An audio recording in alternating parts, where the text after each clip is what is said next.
शहरातील बाजार चौक येथील राजू भुजाडे यांनी सावनेर विधानसभा निवडणुकीत भाजपासाठी अथक प्रयत्न केले होते. त्यामुळे भाजप पार्टीच्या वरिष्ठांनी त्यांचे काम पाहून त्यांना भाजपा उपाध्यक्षपदी नियुक्त केले आहे. यावेळी त्यांना अनेक कार्यकर्ते, मित्रपरिवार अभिनंदन करत आहेत.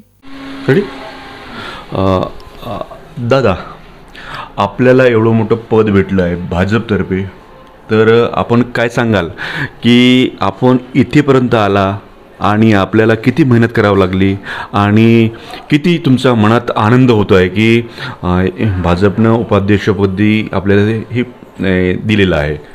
सर्वप्रथम आपल्या चॅनलचं आणि मंगेश भाऊ बुराडे यांचं सर्वप्रथम मी आपलं अभिनंदन करतो. आणि माझी जे ही काही छोटीशी राजकीय जे वाटचाल चालू आहे ते आमच्या वडिलापासून चालू आहे. आमचे वडील 1981ला नगरसेवक म्हणून इथे बालाप्रसादजी बुदुलिया ज्यावेळेस नगरपालिकेचे अध्यक्ष होते त्यावेळेस त्यांनी कार्य केलेलं आहे नगर परिषदेच्या मार्फत. आणि त्याच्यानंतर आम्ही जसं थोडं वडिलाच्या पायावरती पाय ठेवून शाने पुढे जात 2001ची जे सार्वत्रिक निवडणूक जी झाली होती काँग्रेसमधून माझी पत्नी आणि त्यावेळेसचे अध्यक्षपदाकरता उभे असलेले ॲडव्होकेट अरविंदजी लोधी यांनी माझ्या पत्नीला या प्रभागामधून उमेदवारी दिली होती. परंतु त्यावेळेस ते एक वेगळी लाट सुरू असताना त्यावेळेस घडी या चिन्हावरचे जे डॉक्टर घोळसे साहेब होते ते निवडून आले होते. त्याच्यामध्ये आमचं पराभूत झालो होतो. तेव्हापासून हे आपलं थोडं त्यांच्या माध्यमातून म्हणा किंवा आमचे जे मार्गदर्शक आहे रामरावजी मोहाळे, भारतीय जनता पार्टीचे नागपूरचे सचिव, आणि तसेच आपले डॉक्टर पोद्दार साहेब आहे, ॲडव्होकेट अरविंदजी लोधी आहे, आणि जे इथले लोकल नेते आहे त्यांच्या मार्गदर्शनाखालतं आतापर्यंत माझी वाटचाल सुरू आहे. आणि या निवडणुकीमध्ये जे मी याच्या अगोदर राष्ट्रीय समाज पक्षाचा उपाध्यक्ष ग्रामीणचा होतो. 2017ला राष्ट्रीय समाज पक्ष आणि भाजपा यांची युती होऊन शानी त्यामध्ये इथे भारतीय जनता पक्षाचे अध्यक्ष रेखाताई मोहाळे ह्या विराजमान झाल्या आणि पूर्ण युतीची बॉडी इथे आली. त्यावेळेस मी राष्ट्रीय समाज पक्ष म्हणून मी तेव्हापासून काम पाहत होतो आणि उपाध्यक्षपदावर होतो.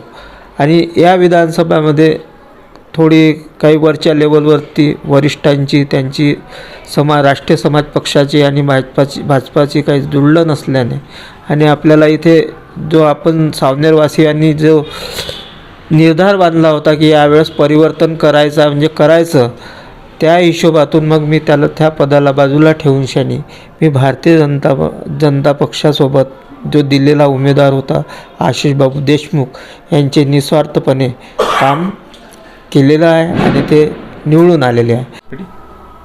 आपले काका एवढं मोठ्या पदावर गेले, तुम्हाला कसं वाटतं आता? जसं काकांनी सांगितलं की आमचे आप्पाजी जेव्हा पूर्ण नगर परिषदचा याच्यासाठी इलेक्शनासाठी उभे होते त्यांनी जसे माझे वडील किंवा माझे मोठे बाबा यांनी इकडे न जाता जे काकांनी जे आपल्या आप्पाजी म्हणजे माझ्या आप्पाजीच्या याच्याहून जे समोर ज्या याच्यासाठी गेले आपला समाज कल्याणासाठी किंवा समाजासाठी जसं आता मंदिर किंवा हे सगळं काही यांच्यामध्ये वेगळं उत्साह म्हणजे हे होता की आपण काहीतरी समाजासाठी काहीतरी नवीन करावं किंवा हे करावं. त्यामुळे काकांनी जे मार्ग निवडला हा मला आवडला. त्यामुळे मला अभिनंदन करावं वाटतं की काका की उपाध्यक्ष झाले BJPचे. आणि बस एवढं. तर आपला सर्वात प्रथम परिचय द्या व आपले मित्र राजूभाऊ हे मोठ्या पदावर गेले, तुमच्या मनात कशी खुशी वाटते आहे? माझं नाव मोहन कानफाडे, भगत लेआउट सावनेर, आणि माझे मित्र राजूभाऊ भुजाडे हे सावनेर तालुका उपाध्यक्षपदी गेल्याबद्दल मला खूप आनंद आहे. आणि याच्यानंतर ते आणखी काही प्रगती साधो, याच्यापेक्षा वर साधो, बस याचा असा आनंद व्यक्त करतो मी त्यांच्याबद्दल. काय नाव आपलं? माझं नाव प्रमोद खुरसंगे, राहणार भेंडाळा. राजूभाऊ भुजाडे यांच्यासोबत माझे 10-12 वर्षापासून संबंध आहे आणि ते या उपाध्यक्ष भारतीय जनता पार्टी तालुका उपाध्यक्षपदी त्यांची नियुक्ती आली याबद्दल आम्हाला आनंद आहे. कारण की त्यांनी जे राष्ट्रीय समाज पक्षामध्ये जे काम केलं त्याचा जो अनुभव आता भारतीय जनता पार्टीला येईन आणि येणाऱ्या सगळ्याच निवडणुकीमध्ये त्यांचा हातभार लागेल आणि अशा प्रकारचं चांगलं काम करतील. म्हणून आम्हाला आमच्यातून ते ह्या पदावर गेले याचा आम्हाला खूपच आनंद आहे.